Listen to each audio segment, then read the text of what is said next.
Hello, my name is Andrew Minahan. I'll be taking a look at sulfate isotopes.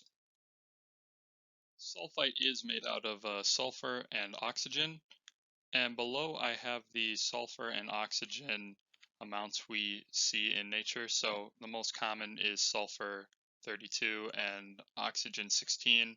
However, there are heavier variants, and those heavier variants are what we're going to measure in our stable isotopes, as we're going to see coming up. Acid mine drainage is when you have sulfite dominated water from mines contaminating streams or groundwater. Generally, the minerals that are responsible for this are pyrite and gypsum. As you can see on this diagram over here, pyrite generally has a lighter SO4 composition, while gypsum has a heavier SO4 composition.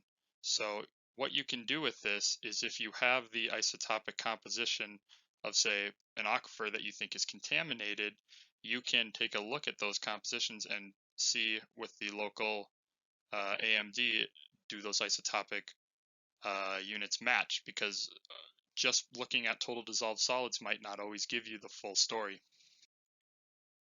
Let's jump into our first case study here. We're going to be looking at a karst aquifer.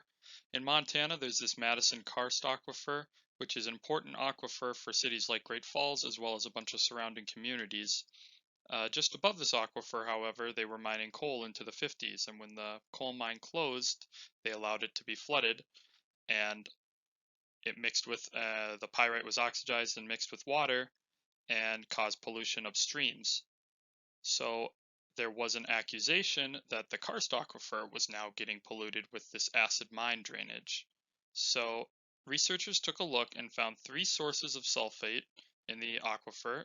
The aquifer itself, which is a karst aquifer, so the limestone, the recharge area, which is high up in the mountains, and the acid mine drainage.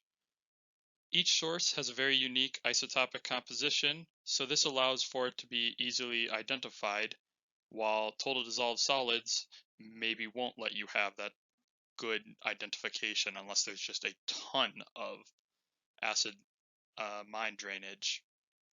So all the wells that were shown up here, which are shown up on this triangle diagram, they showed no pH change or major change in total dissolved solids. However, a few did show isotopic compositions that was closer to that of the acid mine drainage.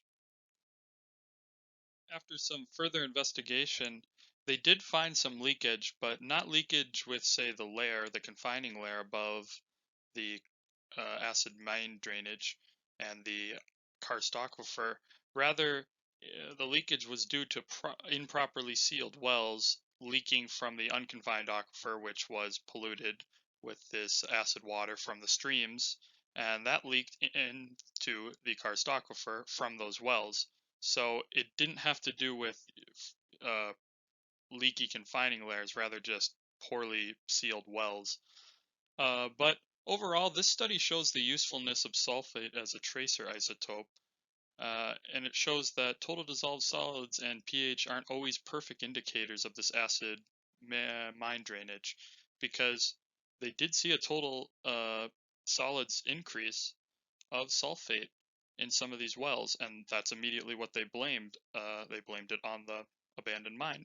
But as we saw here, those isotopic compositions just don't match, so we found out it had to be based on something else. And in this paper, I believe it had to do with the gypsum from the Mississippian aged ocean that was deposited inside of this limestone.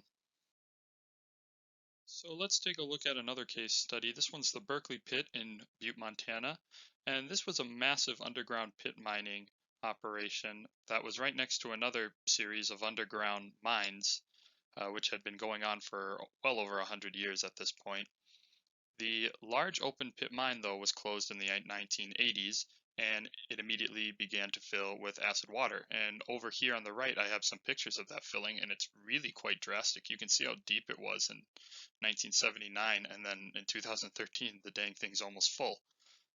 So two sources were found, the Horseshoe Bend Springs and two submerged mine shafts on the east and west side of the mine. Each one had a unique SO4 composition, and the acid lake itself had formed a unique SO4 composition. So the point of this study was to find where the sulfate was coming from within the pit. So the sulfate in the mine shafts was recorded, as well as this spring that was depositing water into the pit, and as well as the SO4 in the pit itself. The SO4 in the mine shaft was found not to be consistent with the pit and the springs. The pit and the springs were closer in isotopic composition. The mine shafts were found to be consistent with a mixture of pyrite, oxidation, and dissolution of other SO4 minerals inside the deep mines, while the SO4 data inside the pit and the springs was more consistent with just oxidization of pyrite on the pit walls. While this data maybe doesn't seem quite as impressive as the last one, it's exceptionally important as to understanding the chemistry of the Berkeley pit, as you can't just go down to these sources anymore. It's completely submerged by hundreds of feet of water. So these isotopic studies here really help people understand what to do with this pit. It is a Superfund site, so they need to figure out as much data as they can in order to tackle the issue of pollution of the city and the aquifer.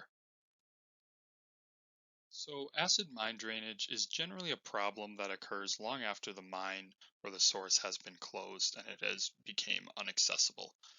This really just kind of shows that old, attitude of out of sight, out of mind, and really only worry about it until it becomes an issue. So unfortunately, when that happens, these sulfate stable isotopes can really be useful.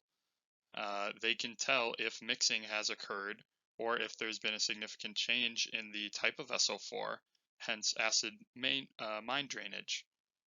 So sometimes these case studies and studies using this data can be quite interesting, like we saw in the first one, where they found that no, there wasn't any acid mine drainage. Other times they can be a little less grand, but still very important as a small piece of understanding a giant enigma like the Berkeley pit. Either way, they're an extremely useful tool to help us understand more about acid mine drainage.